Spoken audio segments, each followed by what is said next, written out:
सर्वमंगलमांगल्यं सर्वकल्याणकारकं प्रधानं सर्वधर्माणां जैनं जयतु शासनं जैनं जयतु शासनं। पंच परमेष्टि भगवान की आचार्य श्री गुरुवर कुंद कुंद महाराज की आचार्य श्री गुरुवर विद्यासागर महाराज की जगत पूजन व्यापक श्रवण तीर्थ चक्रवर्ती मुनि पुंग सुधा सागर जी महाराज की।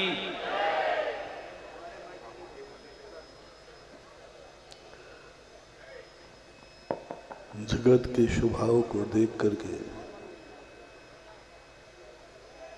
व्यक्ति को कुछ ऐसा सोचना चाहिए कि जिससे वह व्यक्ति स्वयं उन शक्तियों का भोक्ता बन जाए जो उसके पास हैं। सवाल यह नहीं है कि हमारे पास क्या नहीं है, सवाल यह है जो है उसका हमें पता नहीं है। जो नहीं है उसके संबंध में हम सोचते हैं, लेकिन जो है उसकी हम खबर नहीं रखते। हमेशा व्यक्ति अभाव में जीता है। मेरे पास यह नहीं है, मेरे पास यह नहीं है, लेकिन कभी वो ये महसूस नहीं करता मेरे पास यह तो है, यह तो है। सद्भाव की अनुभूति करना सबसे बड़ा सुख का कारण होता है। जो नहीं है वह बार बार हमारे सद्भाव को नकारता है और सद्भाव की जो शक्तियां हैं उसको कमजोर करता है। इसलिए जो नहीं है उसको अपने दिमाग से निकाल दो एक बार। जो है उसकी खबर लो, उसको समझो, उसकी औकात समझो, उसकी शक्ति समझो, उसकी उपयोगिता समझो। और यदि उसकी उपयोगिता का प्रैक्टिकल हमने कर लिया तो शायद जो हमारे पास नहीं है और जिसकी हमने सोची भी नहीं थी वह भी सब कुछ हमारे पास आ जाएगा।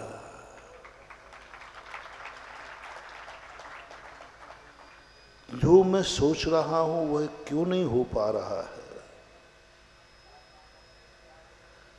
जो मैं चाह रहा हूं वह क्यों नहीं पा रहा हूं, जो मैं करना चाहता हूं वह क्यों नहीं कर पा रहा हूं, उसका मूल कारण है जो तुम नहीं करना चाहते हो वो करना चाह रहे हो। जो कर सकते हो वह करो, जो कर सकते हो उसमें दिमाग लगाओ, उसमें बुद्धि लगाओ, उसके संबंध में सोचो। तुम कर सकते हो, तुम एक कदम चल सकते हो तो एक कदम के संबंध में सोचो। एक कदम हम चल सकते हैं तो एक कदम पर हम सोचें, उस एक कदम की अहमियत समझें, उस एक कदम की उपादान शक्ति समझें। एक कदम हमें एक कदम आगे ले जाएगा। पहले उस एक कदम को हम थैंक्स कहें। एक कदम उठ गया हमारा और इतने आनंद से भर जाओ, एक कदम उठ गया यानी एक कदम हम आगे बढ़ गए और एक कदम हमारी मंजिल पास आ गई। बस एक कदम पास आ गई और एक कदम हम आगे बढ़े। हम जहां थे वहां से एक कदम आगे आ गए, यानी एक कदम हमारी मंजिल कम हो गई, पास हो गई। और जैसे तुम्हारे लिए ये अनुभूति में आएगा, आप अपने उस कदम को थैंक्स कहो, आप अपने पुण्य की सराहना करो, आप अपने भाग्य को सौभाग्य कहो। जैसे आप ये अनुभूति करोगे तब तक पैर कहेगा अभी तो एक कदम और चल सकता हूं। उठाने के पहले बल था कि नहीं, एक कदम भी नहीं उठेगा, लेकिन एक कदम की हमने जैसी प्रशंसा की, एक कदम को जैसे ही हमने थैंक्स कहा, एक कदम चल के जैसे मैंने अवभाग कहा, कदम दोबारा उठ गया। 2 कदम 3 कदम, पता चला कि हम थैंक्स कहते कहते मंजिल पर पहुंच गए। ये बहुत बड़ी कला महानुभाव, सारी दुनिया भूली है। सारी दुनिया एक क्या सोच रही है, एक कदम चले, अभी तो 100 कदम चल रहा है। ओहो, अभी तो 100 कदम चलना है। अरे भाई 100 नहीं चलना है, 99 चलना है, एक तो तू चल चुका है। एक की अनुभूति करना है। जैन दर्शन यही कहता है, उस वर्तमान पर्याय की अनुभूति करो। उसने कुछ तुम्हारे साथ किया है, वो पर्याय तुम्हें आई है भोगने के लिए, भोगो उसको, समझो उसको, चेतो उसको, चेतना का विषय बनाओ उसे, ज्ञान की साक्षी बनाओ। वह एक कदम तुम्हारे जीवन में बहुत बड़ा उपकारी बन के आया है। उस उपकार को जैसे हम स्वीकार करते हैं, हमारी शक्तियां जागती हैं। भक्ति क्या है? भगवान कुछ नहीं देते हैं, भगवान कुछ नहीं करते हैं। जैसे ही भगवान का दर्शन करके अपने आप को हम भाग्यशाली मानते, आनंद आते, मैं भगवान तेरा दर्शन कर रहा हूं, आज तेरा दर्शन मिला है, कल मुझे अपने आत्मा का दर्शन भी मिलेगा। आज मैंने तुझे पा लिया है, कल मैं भी वहां होऊंगा। एक आनंद की अनुभूति हुई। उस समय हमारे आत्मा की शक्तियां जागती हैं। भगवान नहीं जगाते, भगवान नहीं जगाते। भगवान को मिलने के बाद आपको कैसा लगा, वो आनंद की अनुभूति हमारी शक्तियों का जागरण करती है। जैन दर्शन में भगवान के गुणों का गुणानुवाद का नाम भक्ति नहीं है। भगवान के गुणों को देख करके एक आनंद की अनुभूति। 2 दिन पहले हमने एक प्रवचन दिया था, सुखी होने के पहला तो नियम यही है,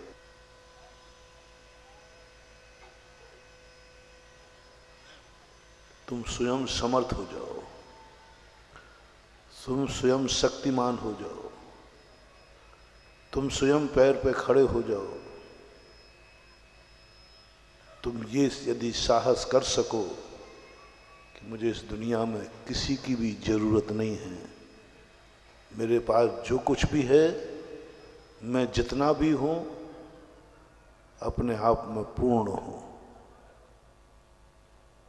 पूर्ण, कहीं से भी कमी नहीं। पूर्ण हो नहीं, पूर्ण तुम हो नहीं, लेकिन पूर्णता की अनुभूति बताना है।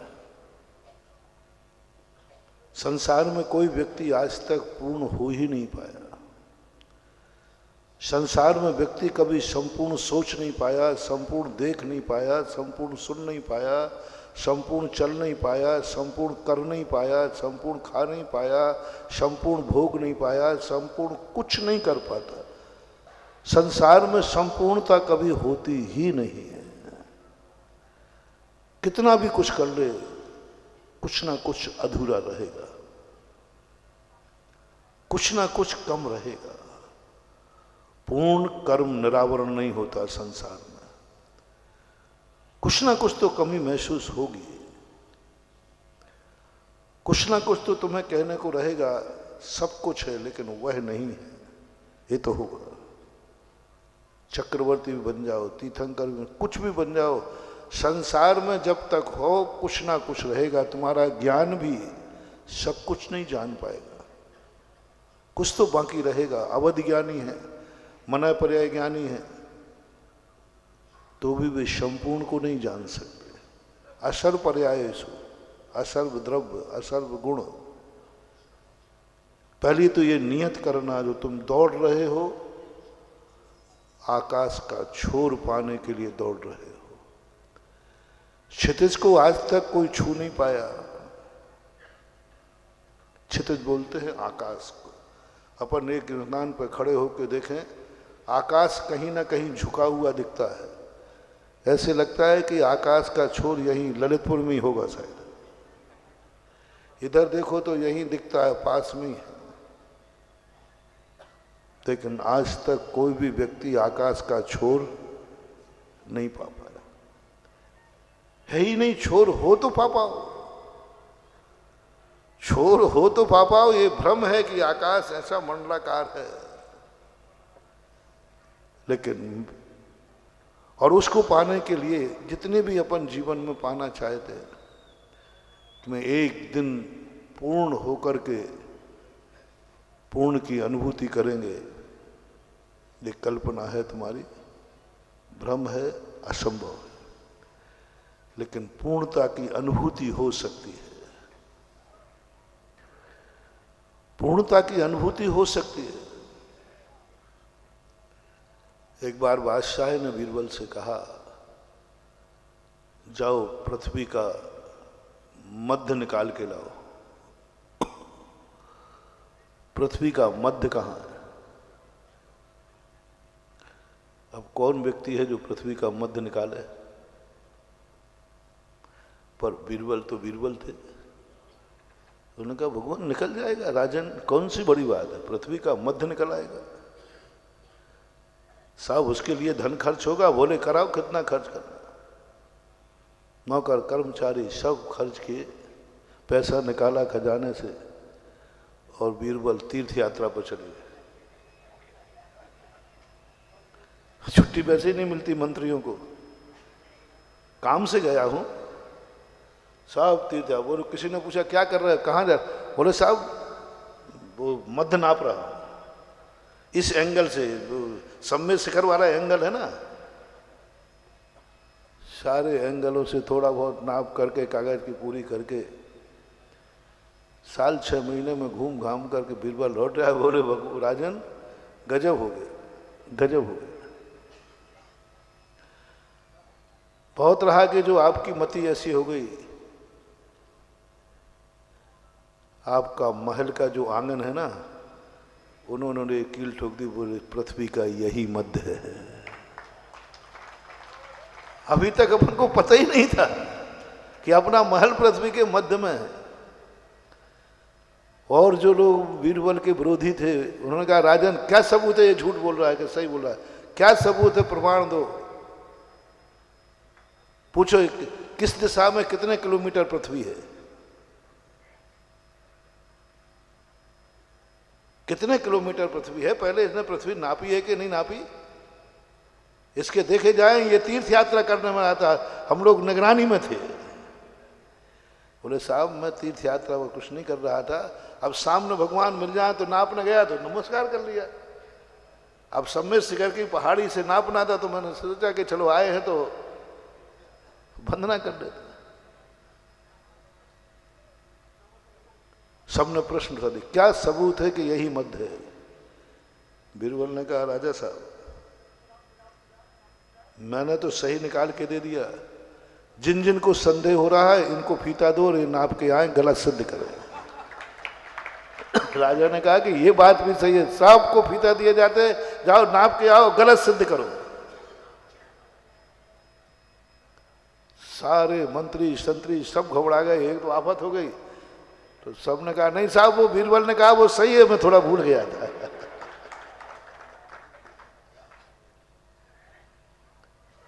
एक व्यक्ति ने कहा राजा साहब थोड़ा, अब हम लोगों के तो हो गई, अब बीरबल से पूछो कि इनके पास सबूत क्या है कि यही मद्य है, कोई होगा वकील। बीरबल ने कहा चलो राजन बताते। बिना सबूत के, मैं आपका मंत्री हूं, बिना सबूत के कुछ बोल ही नहीं कर सकता। ठीक पृथ्वी के आंगन में ले गए जहां कील गड़ी थी। बोले राजन साहब ऊपर देखो, ऊपर देखो, चारों तरफ आकाश, अपना सिर ठीक मध्य में आ रहा है कि नहीं? आप देख रहे छात्र दिखेगा, आकाश मंडल क्या दिखेगा, और आप बिल्कुल ठीक मध्य में नजर आ रहे। आप देखिए, आप लोग भी देख ले, ठीक अंबर भी मध्य में ही है। और नहीं हो तो कोई पंडाल में बाहर जाके देख ले, अपना ध्वजारोहण ठीक इस दुनिया के मध्य में हुआ है, वहीं खड़े होकर देखना है।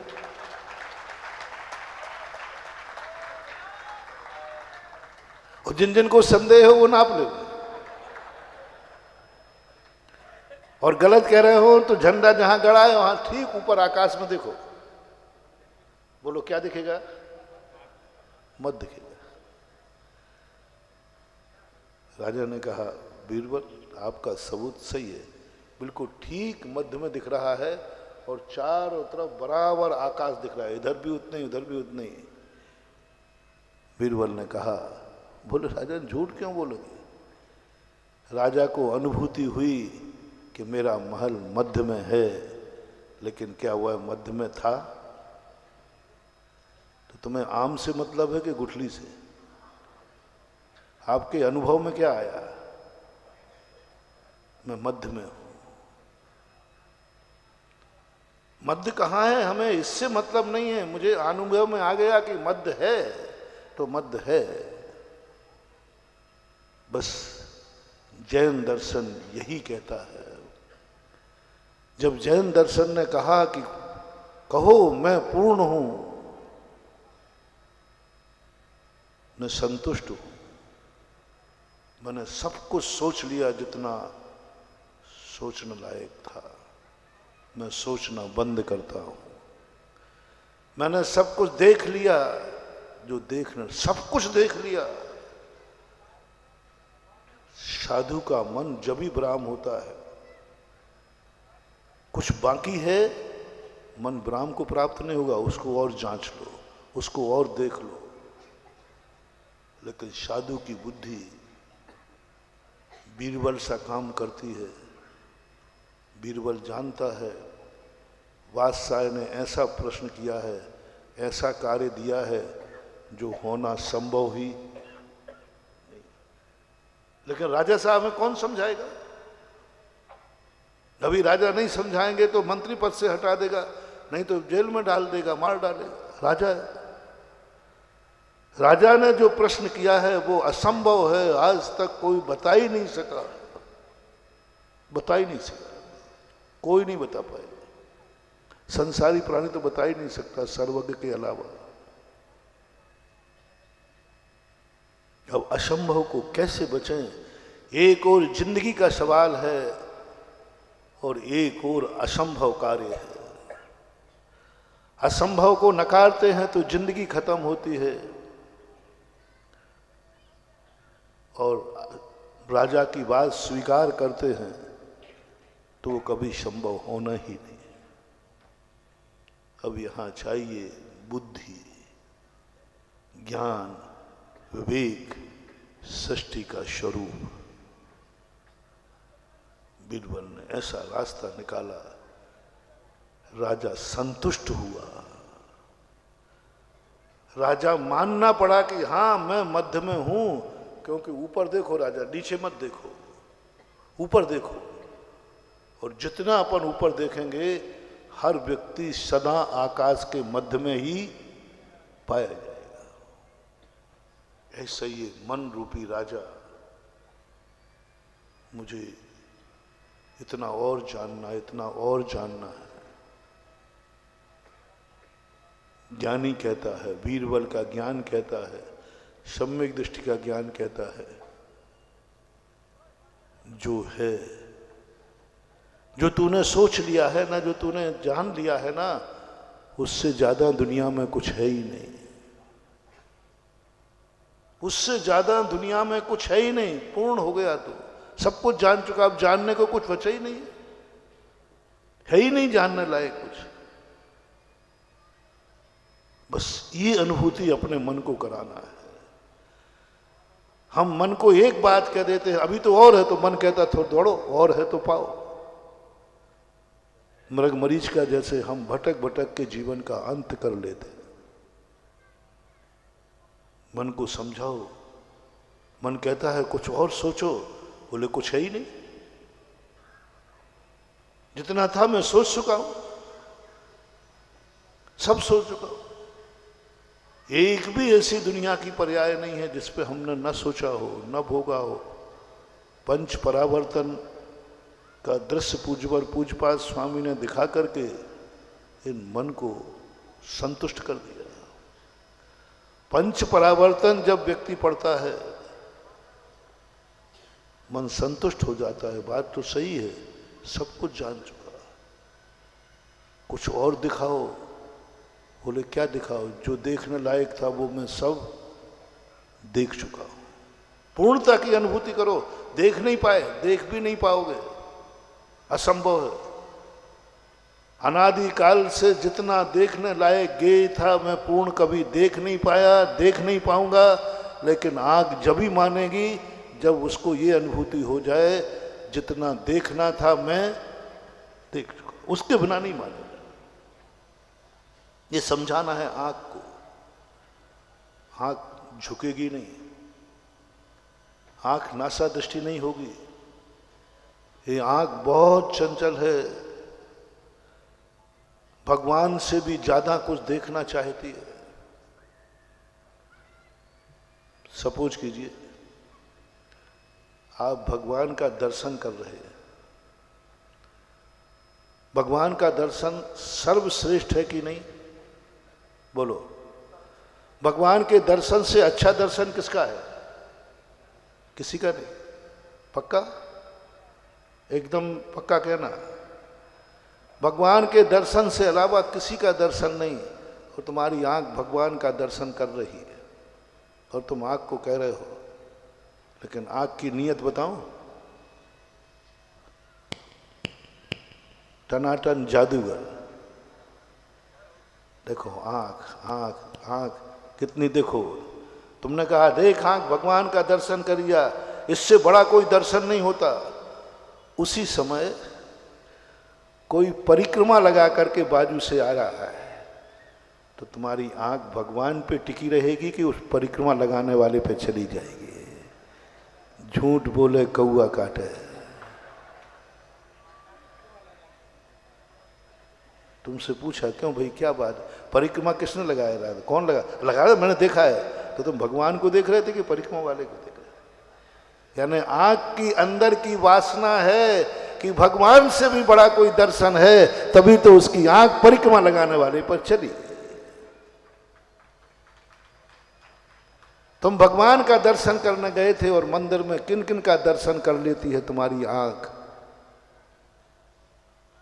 भगवान के दर्शन करते करते वो साइड में क्यों देखा उसने? क्योंकि उस आंख को पूर्णता की अनुभूति भगवान में नहीं हुई। उसने नहीं माना आंख ने कि सर्वश्रेष्ठ भगवान ही है। जिसने भगवान को देख लिया, अब कुछ देखना बाकी रही। ये अनुभूति कराना, अब कुछ नहीं देखना बाकी रहा, क्योंकि मैंने भगवान को देख लिया।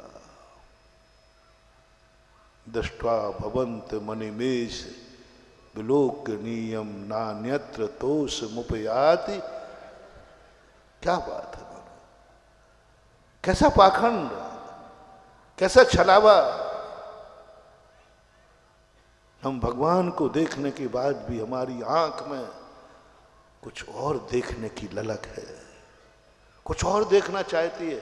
वो अभी ढूंढ रही है कि नहीं महाराज की बातों में मत आना,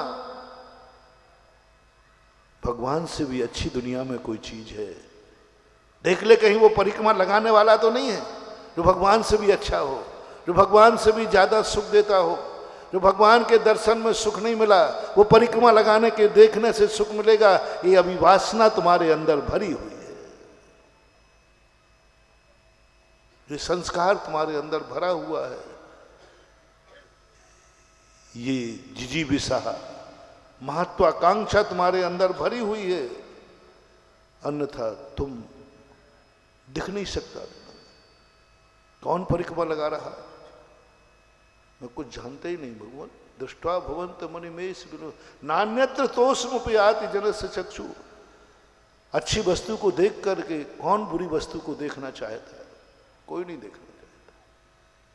इसका अर्थ समझो, बस यही सबसे बड़ी साधना है कि आंख पूर्ण देख नहीं पाएगी और पूर्णता की अनुभूति कराना है। और देख ले भगवान देख रहे ना, इससे अधिक कोई दुनिया में अच्छी चीज नहीं है, यही पूर्ण है, यही संपूर्ण है। जैसे ही आंख तुम्हारी देखेगी दुनिया परिक्रमा लगाती रहेगी और तुम्हारी आंख अनिमेष प्रभु पर टिकी रहेगी। जिस दिन कभी ऐसा हो जाए उस दिन आंख धीरे धीरे धीरे झुकते झुकते नासा दृष्टि पे आ जाएगी और तेरी दृष्टि और भगवान की दृष्टि एक समान। कोई फोटो उतारेगा तो संदेह करेगा कि ये भगवान है कि ये भगवान है, दोनों की नासा दृष्टि है। जब हमारी और भगवान को देखते देखते थोड़ी देर बाद तुम्हें एहसास होगा कि भगवान गायब हो गया और भगवान के बीच में तुम्हारी खुद की शक्ल दिखने लगी, जो भगवान जैसी थी। जैसे भगवान को देखा था वैसे ही मैं हूँ। भगवान दर्पण बन जाएगा और तू अपना चेहरा उस दर्पण में अपना खुद का चेहरा देखने का आनंद ले लेगा। लेकिन पहले पूर्णता की अनुभूति। कौन सा दृश्य दिखाऊं जिसको देखने के बाद तुम्हारी आंख कह सके बस मैंने सब कुछ देख लिया, सब कुछ देख लिया। चॉइस करें क्या चीज दिखाऊं तुम्हें जिसमें तुम कह सको बस महाराज वो चीज दिखा दो, उसके बाद मैं समझ जाऊंगा मैंने सब कुछ देख लिया,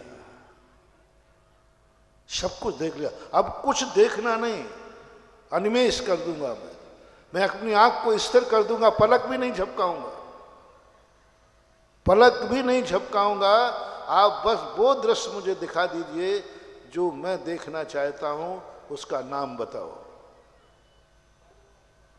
बस मेरा एक ही भाव है कि आप लोगों को तृप्त कर दूं, आप लोगों को पूर्ण कर दूं, आप लोगों को इतना पूर्ण कर दूं, इतना भर दूं तुम्हारे लिए, इतना भर दूं कि फिर तुम्हारे पास किसी को देखने के लिए ललक ही न रहे। उसका नाम बता दो, जो कहोगे वो दिखा दूंगा, जो कहोगे वो दिखा दूंगा। सोने जी क्या देखना चाहते? अमित सौधर्मेंद्र आदि क्या देखना? जो तुम कहो वो दिखा दूंगा। मेरे में तुम जानते हो मैं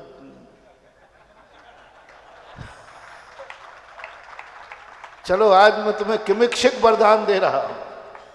गर्भ कल्याण का पहला दिन है, मांग लो क्या मांगना है, बस क्या देखना है मांग लो, क्या देखना है, बस शर्त एक है, उसके बाद फिर कुछ भी नहीं देखोगे। यदि कुछ भी देखने का भाव आया तो जो दिख रहा है ये भी दिखना बंद हो जाएगा। हाँ ऐसे थोड़ी नहीं तो कोई कह दे कि साहब मुझे वही वाली बात। यदि तुमने उसके बाद कुछ देखने का भाव किया तो जो दिख रहा है ये भी देखना बंद हो जाएगा। अब बोलो क्या चीज देखना चाहते हो? तो अंतिम इच्छा बताओ, अंतिम इच्छा बताओ कि यह देखने के बाद मैं देखना बंद कर दूं, मैं पूर्णता का अनुभव करूंगा। मैं कह दूंगा मेरी आंख ने सब कुछ देख लिया, पर वो दिखा दो।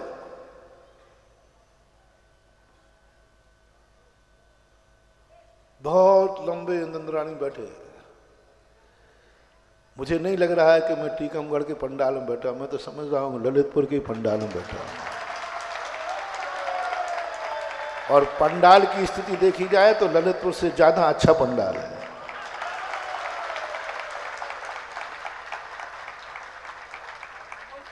और यहाँ के इंद्र भी ऐसे हाउसफुल बैठे हैं पूरे लास्ट तक, अंत तक,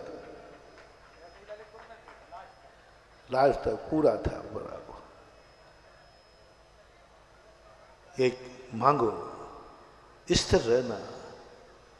ना जाने कितने बार भगवान ने कहा मांग ले, अंतिम इच्छा पूरी कर ले, लेकिन हम उस पर टिक नहीं पाए। वरदान देने वाले आए, खूब गुरु आए, खूब भगवान आए, सबने किमिक्षिक वरदान। भगवान समोषण का नाम कल्प वृक्ष होता है, कल्प द्रुम होता है। और कल्प द्रुम का अर्थ क्या है? जहां पर संपूर्ण इच्छाएं, समोषण का अर्थ ही वही है। समोषण का अर्थ ही वही है कि संपूर्ण इच्छाएं पूरी हो जाएं। वो संपूर्ण इच्छाओं की पूरी करने की ताकत रखता है। लेकिन दुर्भाग्य है हम समोषण में पहुंचकर जब बाहर निकले तो भिखारी के भिखारी रह गए, भिखारी के भिखारी रह गए। हम फिर वही मांगते हुए दिखे, ये और मिल जाए। अरे भाई समोषण में गया था, अब क्या इच्छा रह गई? अरे मैं वहां भूल गया, ये तो मांग ही क्या देखना है। समोषण से ज्यादा अच्छा, समोषण में बैठा हुआ भगवान से बड़ा कोई नहीं है बंधु। लेकिन क्या दुर्भाग्य है अपना कि हमारी आंख भगवान को देखने के बाद भी पूर्णता का अनुभव नहीं कर पाई, तृप्त नहीं कर पाई। ये नहीं कह पाई आंख बस अब कुछ नहीं देखना है, जो देखना था वो देख लिया। हम ऐसी अनमोल वस्तु को देखने के बाद भी कुछ और देखने की ललक करते हैं। पीत्वा पया शशिकर दुति दुग्ध सिंधु सारम जलम जल निधे रसितुम का एक छेद। भगवान को देखने के बाद हमारी दूसरी इच्छा हो रही है। कौन है ये, कैसा व्यक्ति है कि इक्षु रस को पीकर के कोई लबड़ो दधी का खारा पानी पीना चाहे? कौन पेमान, लेकिन पी रहे। इधर इक्षु रस का लोटा डकार गए और उधर बाद में देखा तो वो नमक का पानी का स्वाद ले रहे थे। क्यों? एक बार समझाना है, एक बार आंख को तृप्त करना है। अतृप्त आंख बंद मत कर लेना, बहुत परेशान करेगी। कुछ देखने की ललक है, इस आंख को जबरदस्ती बंद मत कर लेना, हठ योग हो जाएगा। ये आंख फिर बंद होते होते यूं खोल के देखेगी मिचमिचा करके, अंदर ही अंदर घुट जाओगे। पूर्ण करके आंख बंद करो और पूर्ण की अनुभूति करके बंद करोगे तो 1 साल तक बाहुबली ने अपने पलक का भी टिमकार नहीं किया। 1 वर्ष तक पलक भी टिमकारा नहीं, ना बंद किया ना खोला। जिस एंगल पे स्थापित किया उसी एंगल पर वो बने रहे। आंख में कचड़ा भी गया होगा, आंख में धूल भी गई होगी, आंख में पानी भी गया होगा, आंख में कोई कीड़ा मकोड़ा भी गया होगा, आंख में कोई चींटी भी गई होगी, लेकिन आंख झपकी नहीं, आंख खुली नहीं। बाहुबली 1 साल तक खड़े थे नासा दृष्टि पर, आंख में कुछ तो गया होगा। गया होगा। जब सांप बिच्छू चढ़ सकते हैं तो चींटियां चढ़ने में, और वो चींटी आंख पे भी चली गई होगी, लेकिन झपकी नहीं, गजब, क्योंकि आंख पूर्ण हो चुकी थी, पूर्ण देख चुकी थी, पूर्णता का अनुभव कर चुकी थी। कभी कानों को भी पूर्णता का अनुभव कराओ। क्या सुनना चाहते हो वो सुना दूंगा, शर्त है उसके बाद कह देना सब कुछ सुन लिया, अब मुझे कुछ सुनना बाकी। एक बार बोलना, एक बार खाना, एक बार चलना। बोलो कितना चलना चाहते हो, कहाँ चलना चाहते हो, वो यात्रा तुम्हारी कर दूंगा। उसके बाद फिर कह देना बस जितना चलना था मैंने सब कुछ। बोलो तुम क्या करना चाहते हो। आज किमिक्षिक वरदान दे रहा हूं, तुम क्या इच्छा है तुम्हारी कि महाराज यह कर लूं, उसके बाद फिर बिल्कुल कुछ नहीं करना। बस इतनी सी इच्छा पूरी है, बस ये इच्छा पूरी हो जाए। मांग लो आज किमिक्षिक वरदान। मेरा दावा है इस पंच कल्याण के पंडाल में जो इच्छा पूरी मांगेगा वह इच्छा उसकी पूरी होगी, क्योंकि ऐसा नियम है कि त्रिलोकीनाथ जब आते हैं, उधर सौधर्मन देवराज अपने देवों से कहता है जाओ अयोध्या में किसी भी प्रकार का अभाव ना हो, अयोध्या को साकेत नगरी बना दो, स्वर्ण, किसी के घर में कोई अभाव ना हो, कोई रोता आंख में आंसू नहीं आए, आंख में आंसू नहीं आए, कोई गरीब नहीं रहे, कोई दरिद्र नहीं रहे, कोई दुखी नहीं रहे, कोई ताड़ित नहीं रहे, कोई किसी का शोषण नहीं करे रहे। हो यहां प्रसंग भी समझते जाएं। क्यों? एक तीर्थंकर जन्म रहा है, गर्भ में आ रहा है। 6 महीने पहले सारी दुनिया को 12 योजन की द्वारका को सफाई की जा रही है, 12 योजन द्वारका को संभाला जा रहा है। क्यों? अरे तीर्थंकर है, क्या फर्क पड़ने वाला है? नहीं, देवराज कहते हैं एक व्यक्ति जब जन्मता है उसकी जिंदगी में 12 योजन तक का प्रभाव अच्छा बुरा पड़ता है। 12 योजन, 144 किलोमीटर के घेरे में कोई भी घटना 6 महीने के अंदर घटेगी, उसका प्रभाव आने वाले बालक पे पड़ता है। 144 किलोमीटर के अंदर कोई पाप नहीं होना चाहिए, कोई व्यसन नहीं होना चाहिए, कोई शराबखोरी नहीं होना चाहिए, कोई जुआ नहीं होना चाहिए, कोई नशा नहीं होना चाहिए, कोई किसी को गाली नहीं देना चाहिए, कोई गरीब भिखारी नहीं होना चाहिए, कोई दुखी नहीं होना चाहिए। 144 किलोमीटर के लिए, एक जीव को संभालने के लिए। यदि 144 किलोमीटर के अंदर किसी को दुख हुआ तो बालक दुखी हो जाएगा। 144 किलोमीटर के अंदर किसी ने क्रोध किया तो बालक क्रोधी हो जाएगा। 144 किलोमीटर के अंदर किसी ने नशा किया तो बालक नशेड़ा हो जाएगा।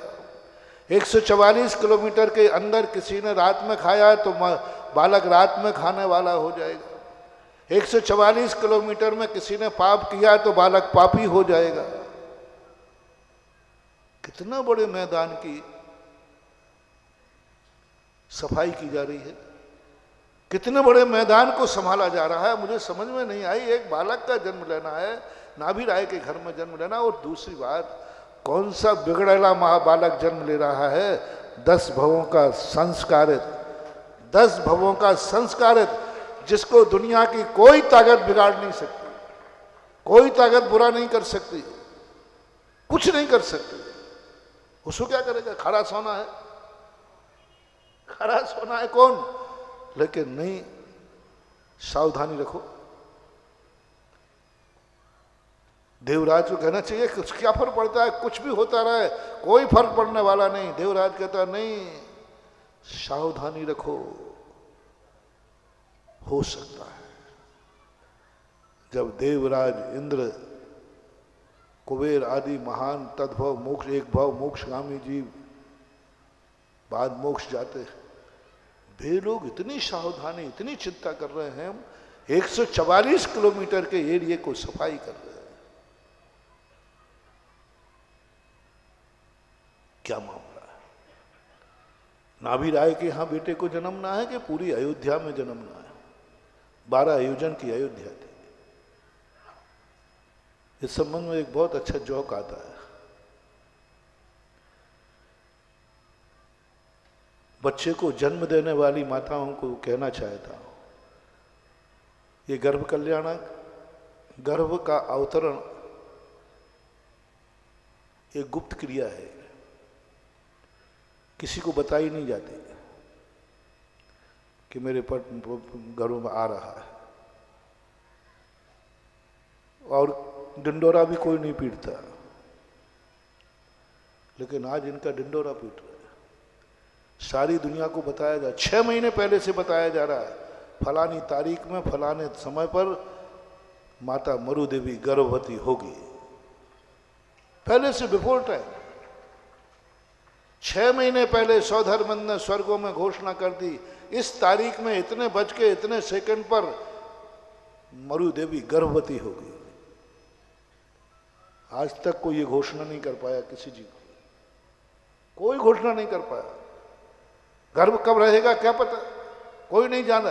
लेकिन एक बालक की घोषणा 6 महीने पहले कही जा रही, गारंटेड। मैं सेकंड टू सेकंड, इतने बज के इतने सेकंड इतने समय पर यह जीव माता गरु देवी के गर्भ में आएगा, माता मरु देवी गर्भवती होगी। क्यों डंडोरा पीटा जा रहा है? आजकल की तो महिलाएं हैं, गर्भ को छुपाती और हैं, और एक माता वो है जिसका गर्भ का डिंडोरा 3 लोक में पीटा जा रहा है। आने के पहले ही पीटा जा रहा है, आने के बाद तो फिर और ढोल नगाड़े बजेंगे। और एक तुम हो। मुझे इसलिए मालूम चला कि एक महिला का मंदिर जाने का नियम था। बच्ची थी, नियम लिया था, शादी हो गई। शादी के बाद वो 5-6 महीने मंदिर नहीं गई। तो महाराज जी मैं मंदिर नहीं गई 5-6 महीने। तो मैंने क्यों? बोले महाराज शर्म लगती थी। मैंने किसकी? बोले प्रेग्नेंट बोलते, क्या बोलते, गर्भवती थी इसलिए। ओहो, मैंने कहा माँ बनते समय शर्म, शर्म तो शादी करते समय करती तो बात बनती है। शादी करते समय तो इतनी बेशर्म थी कि माँ बाप बूढ़े बैठे थे और उन्हीं के सामने तू हाथ पे हाथ पकड़ रही थी किसी जवान लड़के का। अनजान लड़का था कि नहीं, ऐसे पकड़। अब कैसे पकड़ते मुझे पता नहीं, तुम लोग जानते।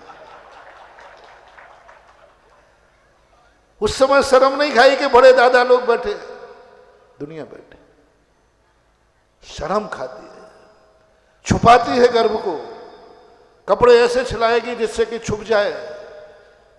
यही तुम्हारा दुर्भाग्य है।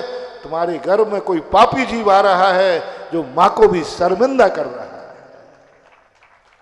जन्म जन्म का कोई पापी आया है। गर्भ में बेटा आने के बाद मां को शर्म लगे, लज्जा आवे, समझ लेना कोई पापी जीव आ रहा है जिसने कोई ऐसा पाप किया है जिसको जन्म देने पर मां को भी शर्म। और मंदिर छोड़ रहा है, मंदिर तक जाने में शर्म लग रही है। समझ लेना कोई राक्षस आ रहा है जो नास्तिक है, जो जिनेंद्र भगवान के दर्शन करने में भी मां को शर्मिंदा कर रहा है। मां को शर्मिंदा कर रहा है। मां उसको छुपाना चाह रही है। छुपाया किसे जाता है? पापी को। किसको छुपाया जाता है? पापी को छुपाया जाता है।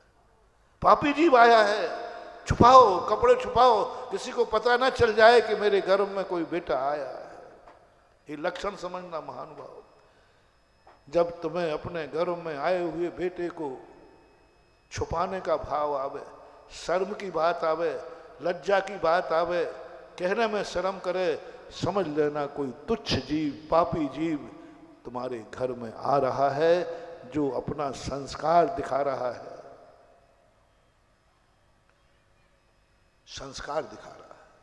वो वैसे ही निकलेगा, वैसे ही होगा। महाभारत में भी इसकी चर्चा है, वैसे ही होगा। पांडु आदि, धृष्टराज आदि के जन्म के समय की कहानी ऐसे ही है। लेकिन आज माता मरुदेवी अपने गर्भ में आए हुए बालक को लेकर के कल सुबह देखना, राज दरबार में जाकर उजागर करेगी, मैंने 16 स्वप्न देखे हैं और मुझे ऐसा लग रहा है कि मेरे कोख में। ओह, उजागर कर रही राजमहल में। देवताओं ने तो उजागर 6 महीने पहले कर दिया, और आज क्या अनुभूति, क्या वैभव। मां तुम पूज्य बन रही हो। नारी दुनिया में 2 ही स्थानों पर पूज्य है बस।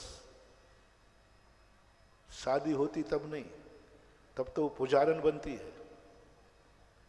शादी होने के बाद जब लौटती है ना, ससुराल आती है, तो दिन भर लोगों के पैर छू के उसकी कमर दुखने लग जाती है।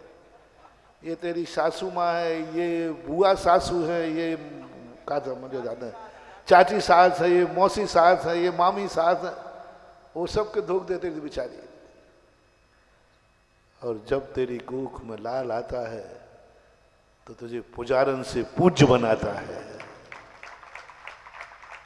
पूज्य बनाता है। या तो आरिका बन के पूज्य बनोगे या मां बन के पूज्य बनोगे, और कोई तुम्हें पूजने वाला नहीं है। बेटा पूज्य बना, और पूज्य बनते समय शर्म नहीं, लज्जा नहीं। पूज्य बनना तो गर्व की बात है, शर्म की बात नहीं। या तो फिर पूज्य बनने में तुम्हें शर्म है तो आरिका बनो।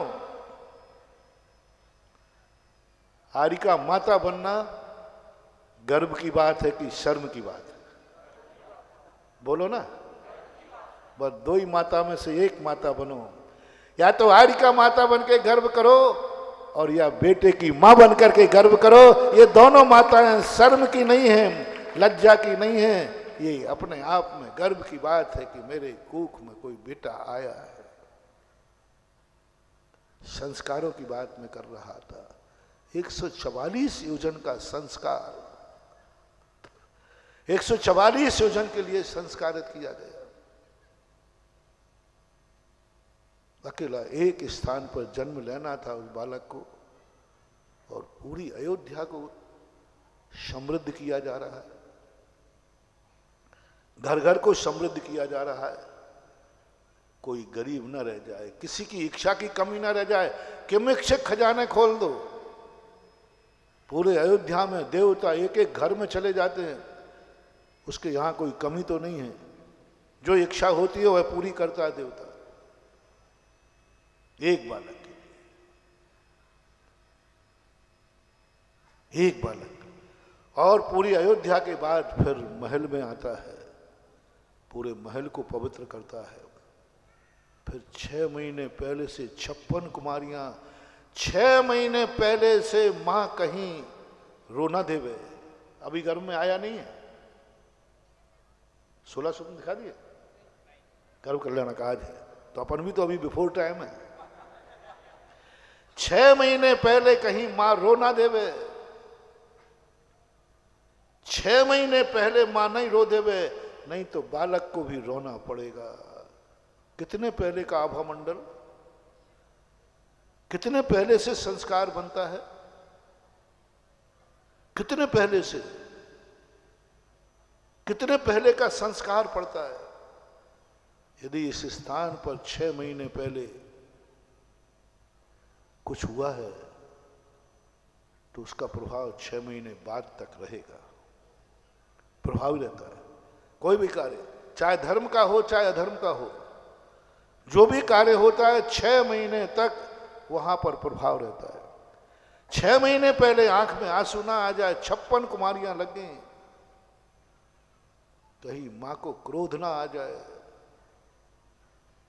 मां के क्रोध से डर नहीं है।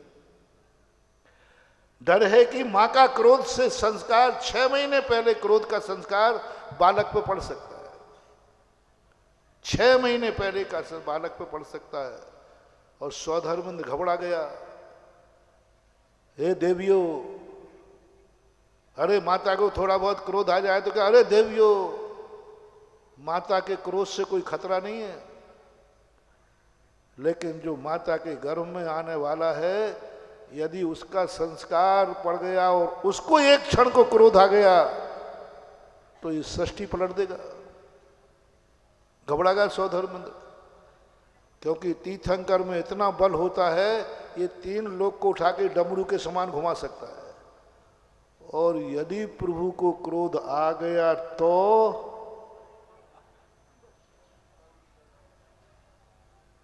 जाओ देवियों, माता के क्रोध का संस्कार नहीं पड़ना चाहिए, आ सकता है क्रोध मां। बताते हरिवंश पुराण में एक बार नेमिनाथ को क्रोध आया था। हालांकि वो क्रोध थोड़ा चढ़ा दिया था तो सारी द्वारका कांप गई थी, सारी द्वारका कांप गई थी। श्री कृष्ण भी कांप गए थे। नाग सैया पर लेट करके शंख बजा दिया और हाथ की उंगली से नहीं, पैर के अंगूठे से चक्र घुमा दी। वो हरिवंश पुराण में पढ़ लेना, खतरनाक होता है क्रोध। जाओ, क्रोध नहीं आना चाहिए। मां कहीं अभक्ष ना खा लेवे, मां कहीं गलत चीज ना देख लेवे। 6 महीने पहले से कोई गलत चीज देखने में नहीं आए, सामने कोई गलत चीज आ जाए, देवियां को पर्दा डालना है, कहीं मां की आंख की दृष्टि न पड़ जाए, उसके आंखों को संस्कारित किया जा रहा है 6 महीने पहले से। कहीं बुरा ना देख ले, वे कान में बुरे शब्द ना आ जाए, देवियां लगी हैं, कोई शब्द आ जाए उसको वहीं रोकना है, मां के कान में ना आ जाए, मां के हाथों से कोई गलत कार्य ना हो जाए, मां के द्वारा कोई गलत भक्षण ना हो जाए। एक छोटा सा गलत चीज खा ली, मां की थाली को देख रहा है, कोई गलत ना खा ले मां। पूरे परिवार के अंदर, पूरे अयोध्या के अंदर संभाला जा रहा है एक बालक को। इस गर्भ कल्याणक का इसलिए डिंडोरा पीटा जा रहा है कि आप सब देख लो, एक बालक को जन्म देने के लिए क्या क्या करना पड़ता है। एक मां बनना कोई हंसी मजाक नहीं है, कोई गाजर मूलियों को जन्म देना नहीं है। एक बालक का जन्म कैसे होता है, ऐसे संस्कार बांध करके करो। जब तुम्हारे लिए, चलो तुम्हारा बालक इतना बड़ा नहीं है, कोई बात नहीं, कम से कम इतना कर सको कि तुम्हारे घर में यदि बहुत अच्छा बालक जन्मना, पूरे जगत का देवता जन्मना है, पूरे नगर का प्यारा जन्मना है, पूरे नगर में उसकी इज्जत हो, नगर में शान हो, सारा नगर उसे अपने सिर पर धारण करे, तो एक काम करो, अपने नगर में मां बनने के पहले, पिता बनने के पहले नगर के हर दुख दूर कर दो, हर दुख दूर कर दो। किसी को गरीब मत रहने दो, किसी को रोने मत दो, किसी के सबके अभाव पूरे कर दो। कोई भी व्यक्ति यहां हमारे नगर में गरीब नहीं रहेगा, क्योंकि मेरे यहां बालक का जन्म होने का मन बनाया है। बालक का पूरे नगर को, सब नगर में से पापाचार, अत्याचार सब दूर करने का प्रयास करो पहले, यदि हो सके तो, कर सको तो करो। एक बार गुजरात में किसी ने रथ यात्रा निकाली, गजब की रथ यात्रा। मैं बिहार कर रहा था, रणथंभौर, वहाँ रणकपुर तरफ 100-150 किलोमीटर की रथ यात्रा थी। सेठ जी ने कहा कि मैं इतने ठाठ बाट से रथ निकालूंगा, ना जाने कितने लोग मुझे बद्दुआ देंगे कि देखो ये धर्म के कार्य कर रहे हैं, यहाँ हम भूखों मर रहे हैं, देखो ये लोग धन का। उन गरीबों की बद्दुआ मुझे नहीं मिलना चाहिए, क्योंकि गरीब तुम्हें सुखी देख करके दुखी होता है। यदि किसी के यहाँ कोई मर गया हो और तुम नाचो तो, बाजी बजाओ तो अपने घर में, तो वो क्या कहता है? उसके घर में नहीं, अपने घर में। लेकिन पड़ोसी हो तो भी कहते भैया बाजे बंद, क्योंकि पड़ोसी की यहाँ गमी हो गई। मेरी रथ यात्रा, मेरा ठाठ बाट देख करके ये सब लोग क्या करेंगे? क्या गजब सेठ था। उसने कहा नहीं, यात्रा तो निकलेगी, लेकिन नगर में, गांव में जाने के पहले उस गांव में कोई कर्जदार नहीं होगा तो उसका कर्जा चुकाने के बाद रथ यात्रा आगे बढ़ेगी। मैंने इस पंचम काल में ऐसी रथ यात्रा नहीं देखी। पूरा सर्वे किया गया, गांव के बाहर पहले रथ रुकता और पूरे गांव को कर्ज से मुक्त किया जाता। कौन सा कर्ज? व्यापार वाला, लोन वाला नहीं। कौन सा कर्ज? जो साहूकारों का, जो गरीबी का, शादी ब्याह का, दवाई का, बीमारी का। व्यापार वाला नहीं, व्यापार वाला कर्ज नहीं कहलाता, वो तो एक एक व्यक्ति का कर्ज चुका था, सबका। सबको कर्ज में कर ढिंडोरा पीटता कि भाई कोई कर्जदार तो नहीं है, किसी कोई ऐसा तो नहीं जो बीमारी हो तो पैसे के कारण वो दवाई नहीं करवा पा रहा हो, पैसे के कारण दवाई नहीं करवा पा रहा हो, पैसे के कारण से तुम्हारा कोई बेटा बेटिया परेशान हो रहा हो। सबको कर्ज मुक्त करके और पूरे गांव को पहले जीवन कराएगा, भोजन कराने के बाद रथ यात्रा उस गांव से पार होती थी। और हर गांव में यही, हर गांव में यही। लगभग आज से 20-22 साल हो चुके हैं। उस समय उनके कितने 20-25 करोड़ ऐसा कुछ खर्च हुआ, 65 करोड़ रुपया खर्च हुआ था रथ यात्रा, कर चुका था। अब बोलो क्या रथ यात्रा थी, क्या महोत्सव था। अब बोलो रथ यात्रा में पुण्य है कि इस दुआ में पुण्य था। और लोग पीछे होते गए, लोग पीछे होते गए, गांव के गांव पीछे होते गए। हजारों, बताते कि हजारों लाखों लोग उस पद यात्रा पे गए और सारा खर्चा, और भगवान के पास कहा भगवान मैं आपकी रथ यात्रा किसी के आंसुओं पर नहीं लाया हूं, मैं रथ यात्रा किसी खुशियों पर लाया हूं। ये सब हमारे साथ यही होता है तीर्थंकर के जन्म पर। तीर्थंकर आएगा, हर घर में खुशहाली देगा। तीर्थंकर आएगा, हर घर में खुशहाली होगा। कोई यहां तक कि नरकों में एक समय के लिए शांति होगी, वही तो दुआ देंगे। ओह, तीर्थंकर ने नरकों में भी शांति कर, हर घर दुआ दे रहा है। इन दुआओं को लो, तुम बालक के लिए दुआ लो। कौन देगा दुआ? सारा नगर दुआ देगा। अच्छा, हमारे सेठ के यहाँ बालक जन्म रहा है। ओह, जब ये बालक जन्मा था ना, हमारा सारा कर्जा सेठ जी ने चुका दिया था। दुआ। ये बालक जन्मा था हमारे घर में तो बीमारी आई थी, मर जाते, लेकिन सारे बीमारियों की दवाई करा दी थी। दुआ, चारों तरफ से दुआ। 12 योजन के हर घर से एक दुआ निकलती है। हर घर स्वागत के लिए खड़ा हो जाता है, हर घर इंतजार करता है, भगवान आने वाले हैं। जब उनके आने के पहले ही हमारी ये दशा है तो आने के बाद क्या होगा? बस इंतजार चालू है। और उसी समय रत्नों की वृष्टि चालू होती है 6 महीने पहले से। इतना संस्कार करते हैं। आप लोग कितना कर सकते हैं?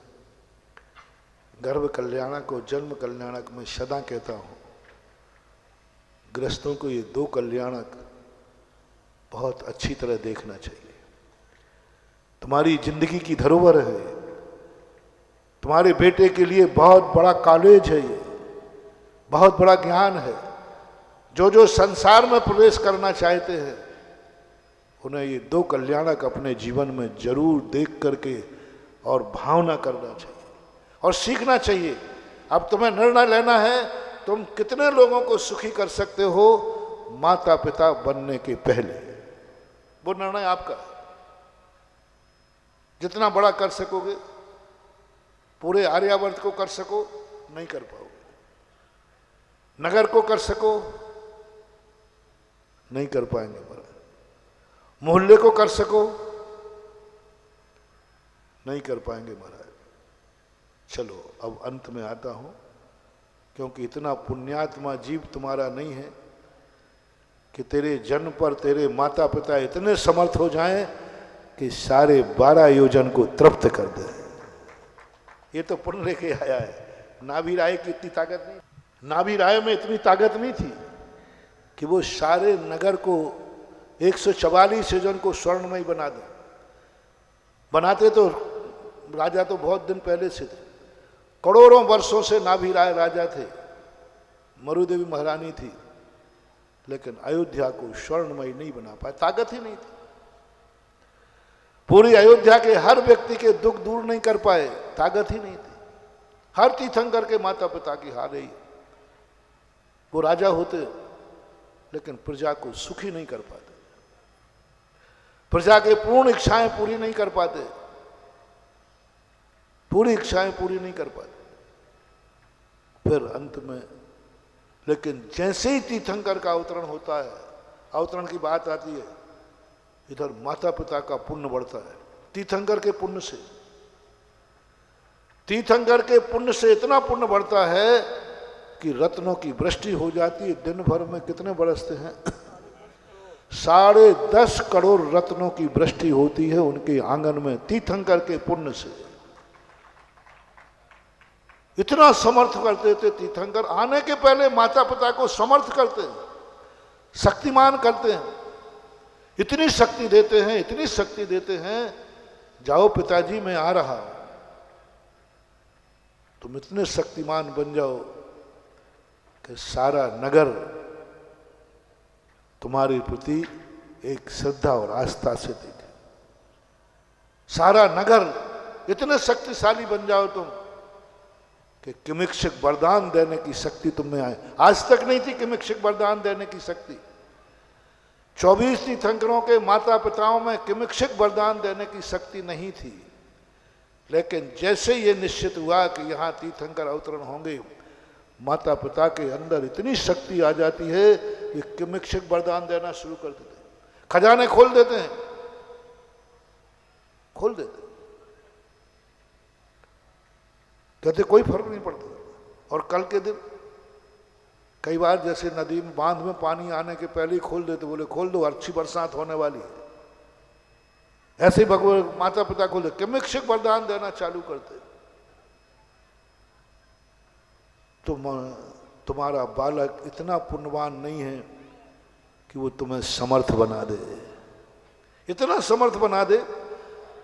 तुम्हारे घर में पंचम काल में ऐसा पुण्यात्मा जीव आने वाला नहीं है जो आने के पहले अपने माता पिता को इतना शक्तिशाली बना दे कि वो पूरे नगर को दुख दूर कर दे, पूरे नगर की गरीबी दूर कर दे, पूरे नगर का कर्जा दूर कर दे, पूरे नगर को आंसू पहुंच ले। इतना ताकतवान पंचम काल में नहीं जन्मेगा।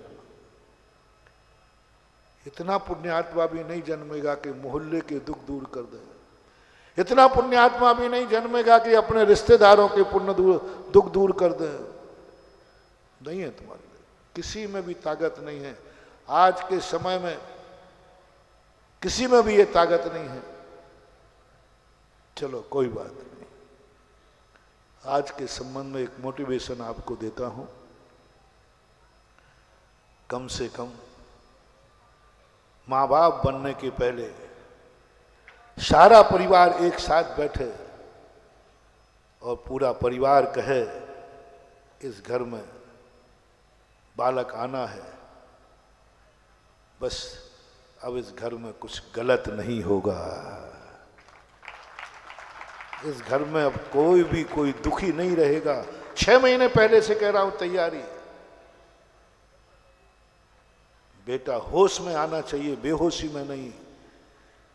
एक मेहमान आता है तो कह के आता है एक मेहमान आता है, तुम्हें पता रहता है, और तुम्हारी जिंदगी का दीपक आया तुम्हारी कूख में, तुम्हें खबर भी नहीं, तुम्हें पता ही नहीं, आ गया बेशरम कहीं का। बिना बुलाए, बिना सूचना दिए कोई तुम्हारे घर में आकर रह जाए तो क्या कहोगे? बोलते नहीं, जल्दी बोलो। तुम किसी के घर में बिना बुलाए जाके पहुंच जाओ और वहीं रहो और जाओ, बोलो, आपकी भाषा बोलो बुंदेलखंडी, बेशरम है।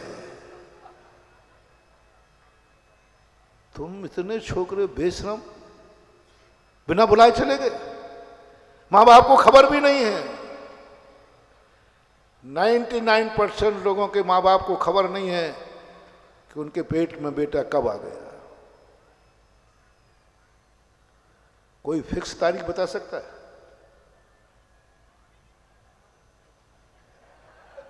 सेकंड टू सेकंड चाहिए मुझे। इतने बज के इतने मिनट पर, इतने सेकंड पर मेरे गर्भ में जीव आ गया है। कोई घोषणा कर सकता है? मां मरुदेवी कर देगी, नाभि राय कर देंगे, और यही नहीं करेंगे, सारा जगत कर देगा। बेशरम बन के आ रहे हैं जी। माँ बाप को भी खबर नहीं है, और माँ बाप भी इतने बेशरम हैं कि बेटा घर में आ गया, बेटा कूख में आ गया, और उनको खबर ही नहीं है। डॉक्टर बताता है, या तुम्हें कभी बहुत तुरंत तो पता नहीं चलता। और मैं कह रहा हूं, सुनो रे, ये घर आर्य को है और आर्य पुत्र जन्मता है। माँ बाप को 6 महीने पहले पता होना चाहिए, मेरा बेटा फलानी तारीख में इतने बज के इतने मिनट पे आएगा। बेशरम नहीं आएगा। मैं 6 महीने पहले इंतजार करती हूँ, 6 महीने पहले तैयारी करती हूँ। कुल दीपक आ रहा है, कुल रत्न आ रहा है, आंखों का तारा आ रहा है। 6 महीने पहले से तैयारी करो। 6 महीने पहले से अपना सब कुछ तैयारी करना शुरू करो। 6 महीने पहले से दोनों बैठकर, परिवार बैठ करके तैयारी करो। शादी की तैयारी तो 6-6 महीने पहले होती है, लेकिन बेटे के आने की तैयारी नहीं होती। और आज मरुदेवी की शादी की तैयारी नहीं हुई है, लेकिन बेटे के आने की तैयारी हो रही है। फर्क कितना है? शादी की तैयारी तो कितनी हुई है, कितने समय हुई? मैंने तो अभी कहीं ज्यादा देखा नहीं कि तीर्थंकर के माता पिता शादी की कितनी तैयारी करते हैं। क्या तीर्थंकर के माता पिता की शादी में देवता तैयारी करने आते हैं? तीर्थंकर के माता पिता की पूछ रहा हूं। तीर्थंकर के माता पिता की तैयारी करने के लिए सौधर्मंद आया हो, कुबेर आया हो, किसी ने तैयारी कराई हो? नहीं। हुई होगी, थोड़ी सी हो गई, लेकिन आज वही दंपति जब माता पिता बन रहे हैं, उस माता पिता बनने की इतनी बड़ी तैयारी, इतनी बड़ी तैयारी, देवता लग गए, 56 कुमारियां लग गई, सब लग गया। बोले क्यों? और आज कलयुग है, शादी ब्याह की कितनी तैयारी, डेकोरेशन, बाजे कहां से आएंगे, पंडाल कहां से आएगा, किसका? शादी की सालगिरह का। माता पिता बनने की कितनी तैयारी है आपके घर में, कितनी तैयारी होती है, कितना डेकोरेशन होता है, कौन से बाजे आते हैं। हम हमारे घर में माता पिता बनेंगे, हम माता पिता बनेंगे, हमारे यहाँ बेटा आएगा, इसकी क्या तैयारी है? कोई तैयारी नहीं है। आ जाता है बस यूं। बिना लगाए जो पौधे जन्मते हैं उन्हें घास फूस कहते हैं, और जो पेड़ लगा करके सींचे जाते हैं वे बगीचे के पेड़ कहलाते हैं। आ जाते नहीं महानुभाव। आज गर्भ कल्याणक के दिन आप लोग जिनके हो चुके हैं वे अपने कर्म ठोके, जो होने वाले हैं वे चेत जाएं। 6 महीने पहले घर में मीटिंग करो, शर्म मत करो, शर्म मत करो, मीटिंग करो और फैसला करो कैसा बेटा चाहिए, कैसा बेटा चाहिए, कैसा संस्कार चाहिए, कैसा चाहते हैं बेटा। बस जैसा चाहते हैं, चाहते हो कि मेरा बेटा अभाव में जन्मे, मेरा बेटे को हमेशा अभाव ही अभाव रहे, नहीं तो पूरे घर को बैठ कर निर्णय करो आज के बाद कोई व्यक्ति अभाव में नहीं जिएगा। मेरे पास ये नहीं है, मेरे पास ये नहीं है, मेरे पास ये नहीं है, मेरे पास जो कुछ है वही सब कुछ है, ऐसा मानोगे। मैंने प्रवचन के प्रारंभ में कहा था, पूर्ण तुम कभी हो नहीं पाओगे, लेकिन पूर्णता की अनुभूति, पृथ्वी का मध्य नाप नहीं पाओगे, लेकिन मध्य का आनंद, तो बीरबल की बात सुनाई दी ना, मध्य का आनंद लेना है। पूर्ण नहीं हो पाओगे, बस अब सबको निर्णय लिया। कोई व्यक्ति ये नहीं कहेगा मेरे पास ये नहीं है, जो ये कहेगा जो कुछ भी है यही सब कुछ है, इससे आगे दुनिया में कुछ है ही नहीं, ऐसी अनुभूति करो, पहला फैसला करो। ये निर्णय तुमने कर लिया तो महानुभाव वो बालक ऐसा जन्मेगा, जिंदगी में कभी उसे ये नहीं फैलाएंगे, किसी के सामने हाथ नहीं फैलाना पड़ेगा, कभी किसी वस्तु का इंतजार नहीं करना पड़ेगा, जिस समय उसको जो जरूरत है वह मिलेगी, क्योंकि परिवार ने 6 महीने पहले से ये घोषणा कर दी, ऐसा बालक जन्मेगा। कोई रोएगा नहीं, किसी की आंख में आंसू नहीं आएगा, कोई क्रोध करेगा नहीं, टीवी बंद रहेगा, कोई गलत पिक्चर होगी नहीं, कोई गलत पिक्चर नहीं देखेगा, कोई गलत उपन्यास नहीं पढ़ेगा, कोई क्रोध नहीं करेगा, कोई किसी का शोषण नहीं करेगा। आज से 6 महीने पहले कोई अभक्ष भोजन नहीं करेगा, चौके में शुद्ध भोजन बनेगा, कोई अभक्ष चीज नहीं आएगी, गुटखा तंबाकू नशा कोई कुछ नहीं करेगा, कोई क्रोध नहीं, मान नहीं, मान सब एक बात तो अपने परिवार में कर लो, कर सको तो, कर सको तो, गर्भ कल्याण का रहस्य जान सको तो। कुछ लोग कह सकते हैं महाराज हम इतना नहीं कर पाएंगे, पूरे परिवार को नहीं संभाल सकते, पूरा परिवार हमारे कंट्रोल में नहीं है, पूरा परिवार हमारे लिए कुछ नहीं कर सकता। चलो अंतिम वार्निंग है, अंतिम वार्निंग है। पहला तो मैंने दे दिया सबको, जगत का, दूसरा परिवार का, अब अंतिम तीसरा नंबर दे रहा हूं। कम से कम जो 2 माता पिता बनना चाह रहे हैं उन दोनों के लिए तो अपने जीवन को स्वर्णमय बना लेना चाहिए 6 महीने पहले। अब दोनों को, पति और दोनों को 6 महीने पहले मीटिंग करो।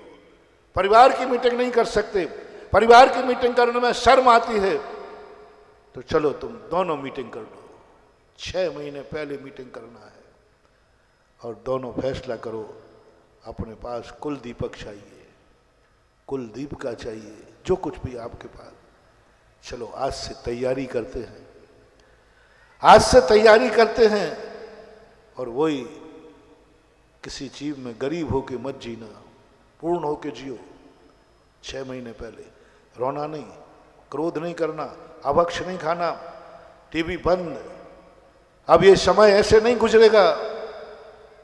चलो पहले 6 महीने पहले तीर्थ यात्रा पर चलते हैं, चलो 6 महीने पहले गुरुओं का दर्शन करते हैं, चलो 6 महीने पहले कोई मंदिर में भगवान की महापूजा रचाते हैं, चलो वातावरण को धर्ममय करते हैं, आनंदमय करते हैं, ऐसा वातावरण बनाते हैं कि चारों तरफ से अपन दोनों के मन में कम से कम कोई बुरा भाव नहीं आवे। संयम धारण करते 6 महीने पहले से, सब तरफ से, मन भी शुद्ध, वचन भी शुद्ध, काया भी शुद्ध, खान पान शुद्ध, रहन सहन शुद्ध, सब कुछ शुद्ध, क्योंकि अपन को अब माँ बाप बनने की तैयारी है। इतना तो करो। और इतना करने के बाद फिर देखो आपकी घोषणा, आपने 6 महीने पहले से स्वागत की तैयारी की। 6 महीने बेटे को जन्म दिया, तुमने क्या बलिदान दिया है? बेटे के लिए क्या बलिदान दिया? मैंने बेटे के खातिर आंसू छोड़ दिए, कितने दुख आए, मैं रोया नहीं। कितने लोगों ने गालियां दी, मैंने क्रोध नहीं किया। कितना मैंने मन को मारा, कोई अभक्ष नहीं खाया। कितना मैंने बेटे के खातिर कोई गलत कार्य नहीं किए। मैंने बेटे कुछ ये हिसाब दो हमें 6 महीने पहले का। बेटा आके हिसाब लेगा, माँ बाप तुमने हमारे लिए क्या बलिदान दिया है, क्या बलिदान दिया है। मैं बेशरम बन के तुम्हारे यहां आ गया,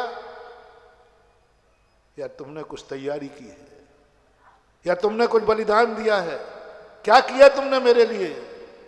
क्या जवाब है तुम्हारे पास? क्या किया तुमने मेरे लिए? क्या एक पूजा रचाई? क्या आपने कोई अभक्ष छोड़ा? क्या आपने अपने क्रोधों पर कंट्रोल किया? क्या आपने अपने परिणामों पर कंट्रोल किया? कुछ तो मेरे खातिर करते। गुरुओं ने आपको उपदेश भी दिए थे। पंच कल्याणक में आपने गर्भ कल्याणक भी देखा था। तो कुछ तो मेरी चिंता करते, कुछ तो मेरे लिए करते, जिससे मैं गर्व से कह सकता था मैं उन माँ बाप की कुख में जन्मा हूं जिन्होंने 6 महीने पहले अपने मन वचन काय को शुद्ध किया है। 6 महीने पहले से हमारे आने की तैयारी की है, और 6 महीने के लिए हमारे लिए क्या क्या नहीं किया इन्होंने, क्या क्या नहीं किया। वो बात बेटे के हिसाब में जाएगी, चिंता नहीं करना। बेटा लेगा नहीं वो, लेकिन ऑडिट होके पहुंच जाता है, ऑडिट होके पहुंच जाता है। तीर्थंकर को पहुंचेगा, आज रात में सब ऑडिट पहुंच जाएगा कि अयोध्या का एक एक व्यक्ति मेरे स्वागत में खड़ा है। अयोध्या का एक एक व्यक्ति आनंद से मेरा इंतजार कर रहा है। मेरे माँ बाप ने, मेरे परिवार ने, मेरे देवताओं ने, स्वर्ग के देवताओं ने मेरे लिए क्या क्या नहीं किया है, और माँ ने भी आज मेरे लिए सब कुछ करके ये कर सकोगे। ऐसा यदि तुमने कर लिया तो तुम्हारे यहां भगवान तो नहीं जन्मेंगे, लेकिन एक गारंटी है, भगवान का भक्त जरूर जन्म जाएगा। जिनेंद्र तो नहीं जन्म दे पाओगे कलयुग में, जिनेंद्र को तो जन्म नहीं दे पाओगे कलकुल में, लेकिन इतनी गारंटी है जैन का जन्म जरूर हो जाएगा। 2 ही व्यक्ति जन्म देना है, या तो जिनेंद्र को दो या जैन को दो। या तो भगवान को दो या भगवान के भक्त को दो। या तो गुणवान बनाओ या गुणवानों की संगति करे। या तो साधु बनाओ कि साधु को जन्म दे, मेरी कूख से जन्म वो साधु बने। ना सही साधु, लेकिन कम से कम साधुओं का भक्त बने। भली वो हार लेने लायक बने या नहीं लगे, लेकिन हार देने लायक बना रहे, ये भी संस्कार बहुत बड़ी चीज है। भगवान का इतना बड़ा नहीं बन सके कि उसका मेरे ऊपर अभिषेक हो, लेकिन ऐसा बेटा जन्म जाए जो प्रतिदिन सुबह उठकर भगवान का अभिषेक करे। ये संस्कार यदि आपको लेना है तो आपको कुछ ना कुछ तैयारी करना पड़ेगा। और जो मैंने प्रवचन के प्रारंभ में कहा था, पूर्णता की अनुभूति, यहीं से अपन साइड में हुए थे। समोषण में जाने के बाद भी जहाँ पूर्णता की अनुभूति होती है, लेकिन हम लौट के जब आए हमें अपूर्णता की अनुभूति हुई, अपूर्णता की अनुभूति। तुम नहीं कह सकते आज कि तुम क्या करना चाहते हो, मांग लो क्या चाहते हो, तुम क्या करना है, शर्त है, उसके बाद फिर तुम कुछ भी नहीं करोगे, उसके बाद तुम कुछ भी नहीं करोगे। एक शब्द की घोषणा करोगे, कृतकृत्य हो गया, सब कुछ कर लिया, बस सब कुछ कर लिया। वो अंतिम बस प्रवचन को उपसंहार कर रहा हूं, प्रवचन के प्रारंभ को याद करते हुए। वह बताओ कौन सी मन में विचार आ जाए कि तुम्हारा विचार ना बंद हो जाए। ऐसी कौन सी वस्तु हो जिसको देखने के बाद तुम कहो अब सब कुछ देख लिया? उसका नाम चाहिए। अभी नहीं बताओ, शाम को जिज्ञासा बता दो। वह वस्तु बताओ जिसको देखने के बाद तुम्हें घोषणा करना पड़ेगी, बस वह देखने के बाद अब मुझे कुछ नहीं देखना है। अधूरेपन का अनुभूति नहीं, अतृप्त की अनुभूति नहीं, आंख फोड़ना नहीं है, आंख नासा दृष्टि करना है। देखो महाराज देखो, नहीं मैंने जो कुछ देखना था वो देख लिया। बस वो पूर्णता की आनंद की अनुभूति, आंख का आनंद पूर्णता में। अपूर्णता में कभी आनंद नहीं आता। अतृप्त आदमी कभी आनंद में नहीं होता। और 99% लोग अतृप्त जीते हैं और अतृप्त होके मरते हैं। पूर्ण होकर कोई नहीं जी रहा है और पूर्ण होकर कोई नहीं मर रहा है। कितने भी व्यक्तियों से पूछो, पूर्ण होकर नहीं मरता। यार मरते समय पूछे बात, दादाजी अब तो ठीक है? बोले महाराज कुछ हो तो ये और दे दो। एक पापी मरने लगा, बहुत पाप किए थे उसने। यूं कहना चाहिए संसार के जितने पाप थे सारे पाप किए थे उसने। वो पापी मरने लगा। आप लोग देख लेना भाई, थोड़ा सा सीधा सीधा नहीं कह रहा हूं, उदाहरण देकर के फटकार रहा हूं, लेकिन कह रहा हूं आपसे ही, क्योंकि आप लोगों की एक नीति है कि बहू को डांटना है तो बिटिया की तरफ मुंह करके डांटा जाता है। इसी प्रकार साधु सीधी सीधी तुमसे नहीं कहना चाह रहा है। कोई कथा सुना रहा है तो समझ लेना ये तो एक पापी मरने लगा। देवता ने कहा इसने एक भी पाप नहीं छोड़ा, खूब जम के पाप किए हैं, अब तो ये भर चुका होगा पापों से। आज चलो इससे पूछते हैं कि भाई तूने सब पाप कर लिए, कुछ नहीं छोड़ा, सब कर लिए ना, बस अब तो कह दे बस। उन्होंने सोचा, क्योंकि दयालु होते हैं सज्जन पुरुष, दयालु होते हैं साधु संत, दयालु होते हैं महान आत्माएं, हर व्यक्ति का कल्याण चाहते हैं। उनका भाव होता है कि पापी का भी कल्याण हो। सज्जनों की लक्षण क्या है? सज्जन का लक्षण होता है ये नहीं पुण्यात्माओं का कल्याण हो, ये नहीं, सज्जन का लक्षण है पापात्मा का भी कल्याण हो। पापात्मा का भी कल्याण हो, सबका कल्याण हो। पापी का बोले साहब इसका भी हो। सज्जन पुरुष से पूछा जाए पापी के संबंध में क्या भाव है आपके, बोले इसका भी कल्याण हो। भुजबल शांति सागर महाराज को एक बार किसी ने कुछ कह दिया, तो अंग्रेजों का समय था, उनसे पूछा गया कि महाराज क्या चाहते हो, इसका क्या होना चाहिए? आप जो कहोगे वो होगा। यदि आपका इशारा हो जाए तो इसकी चमड़ी उधेड़ के भूसा भर दूं, आपका इशारा हो जाए इसे जेल में सड़ा दूं, जिंदगी में कभी निकलेगा नहीं। धन्य है वो चारित्र चक्रवर्ती, धन्य है परम पूज्य हमारे दादा परदादा गुरु शांति सागर महाराज। क्या कहते हैं? यदि आप मेरे भक्त हैं, मेरी इच्छा पूरी करना चाहते हैं तो इसको मुक्त कर दो, इसका भी कल्याण हो। अंग्रेज कांप गए। कलकत्ता के आसपास की घटना है।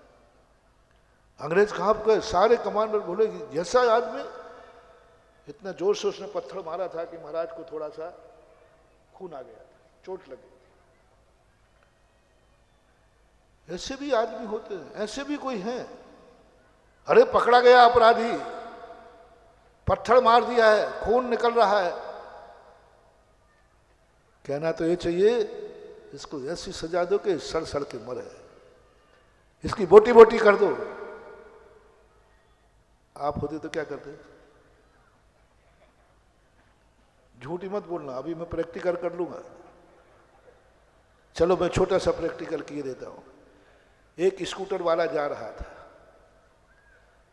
आपको कट मार के गया, कट बोलते ना, कट, और आप गिरते गिरते बचे।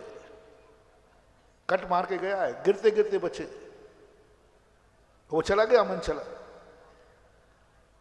थोड़ी देर बाद आगे जाकर के उसका स्कूटर स्लिप हो गया, वो गिर गया और आप वहां पहुंच गए, क्या करोगे? बेटा ऐसा ही होगा। हमें कट मारा था और जल्द, तुम समझता नहीं है मैं कौन हूं, पंच कल्याणक में बैठा हूं मैं, तुम मानते नहीं। यही तो अतिशय है पंच कल्याणक का, यही तो अतिशय है। देख तेरी यही देता, दूसरा देखो देखो, इसने मुझे कट मारा था ना, कट, उसका परिणाम देखो इसका क्या हो रहा है। नहीं महानुभाव, क्या तुम्हें कट मारने वाला व्यक्ति आगे जाके गिर गया तो तुम्हारे कट मारने का दुख भूलकर उसको उठाकर खड़ा कर सकते हो क्या? तुम भूल जाओ कि मुझे इसने कट मारा था, तुम्हारे अंदर इतनी दया आ जाए कि वो गिरा है उसको उठा करके अस्पताल ले जाओ या अपने तौलिया से उसका खून पहुंच करके और उसके दुख में शामिल हो जाओ। क्या है तुम्हारे में इतनी औकात? इसका नाम है साधु। साधु इसका नाम है। कट मारा है लेकिन जैसे ही वो गिरा उसको उठाने पहुंच गया। अरे साहब इसको मत उठाओ, इसने कट मारा था। बोले नहीं, उसने कट मारा था मुझे पता नहीं है, लेकिन मेरे सामने ये दुखी हो रहा है, मैं दुख देख नहीं। यहां ऐसे भाव आएगा। लेकिन साधु थे पूज्यवर, उन्होंने देखा कि ये लोग उसको बांधे हुए हैं और मार रहे हैं। भूल गए पूज्यवर, भूल गए शांति सागर महाराज, किसने मुझे कट मारा था, इसने मुझे पत्थर मारा था। भूल गए खून बह रहा है और वेदना में चले गए, इसको ये मार रहे हैं। कहा नहीं, एक कमांडरो, यदि तुम मुझे थोड़ा सा भी चाहते हो तो उसको मुक्त कर दो और लाओ मेरे पास, आशीर्वाद दिया पीछे से, तेरा कल्याण हो। यह है सज्जन पुरुषों की नीतियां। ऐसे में होते हैं सज्जन पुरुष की परिणतियां। अब ऐसी दशा जब प्रकट हो जाती है, ऐसा स्वरूप जब प्रकट हो जाता है, हम तो चाहते हैं कि हमारे दुश्मन को ऐसी करें, कछुमन करा जाए कि वो भी साला याद करे पड़ा किसी से पाला। कल परसों सुनाया था ना।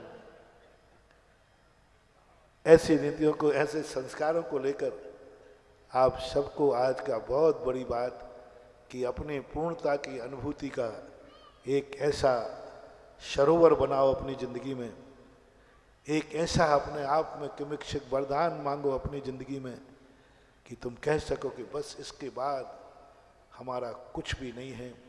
आज किमिक्षक वरदान आपको सोचना है, क्या देखना है जिसके बाद देखना बंद हो जाए, क्या सुनना है जिसके बाद सुनना बंद हो जाए, क्या बोलना है बोलना बंद हो जाए, क्या करना चाहते हो कि उसके बाद करना बंद हो जाए। और बंद होने का अर्थ है अतृप्त नहीं, अधूरे नहीं। अतृप्त की जो चर्चा चल रही थी अपनी, कैसा मरता है जी वो पापी की कहानी छूट जाएगी। तो देवता ने कहा इसने सब पाप कर लिए, चलो पूछते हैं बेटा, क्योंकि मैंने यहीं से तो हुआ था कि सज्जन लोग पापी का भी कल्याण चाहते। पूछा उससे कि भाई क्या बात है, अब तो तूने पूरी जिंदगी में पाप कर लिए, अब तू मर रहा है, बोल तेरी अब तो कह दे बस, अब तो कह दे बस मैंने सब कर लिया, अब मुझे कुछ नहीं करना। एक शब्द सुनना चाहते देवता, यदि ये शब्द ये बोल देवे तो अभी भी मैं इसके कल्याण के लिए रास्ता बता सकता हूं। अंत में जाकर बोलना है बस, अब मर तो रहा ही है, बस बस बोल भाई, तूने सब कुछ कर लिया, अब तो बस बोल दे, क्या इच्छा है तेरी। बोले आप देवता लोग हो, यदि वरदान देना चाहते हो तो दो। इस बार मैंने थोड़ा पाप थोड़ा लेट शुरू किए थे, अगले भाव में थोड़ा जल्दी करूंगा, अगले भाव में थोड़ा। देवता रह गए, कि मैं तो आया था बस कलाना, ये तो अगले भाव की भी